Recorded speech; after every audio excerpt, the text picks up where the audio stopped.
ළමයි කඳුරේ ළමයි 70 කියලා බයිනවා. ඉතින් ළමයි හුඟක්ම කොහොම වෙනවා ඒ හින්දා ඉස්කෝලේ යන්න හුඟක්ම බෑ කියනවා. ළමයි මානසික තත්ත්වයට වැටෙනවා හුඟක්ම. ඉතින් අපිට ඇවිල්ලා කියනවා මෙහෙම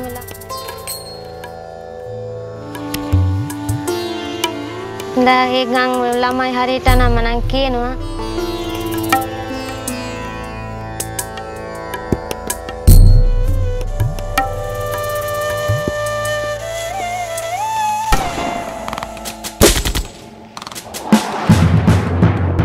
කණ්ඩායමක් වශයෙන් අපි රට වෙනුවෙන් නැගී සිටියා. යුද්ධය සහ පීඩා විඳින කාන්තාවන්ට අත්වැලක් වීමට ඔබත් අපි සමග එකතු වන්න.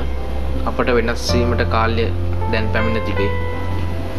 ජාති භේදයෙන් තොරව අපි ඒ සඳහා නැගී සිටිමු.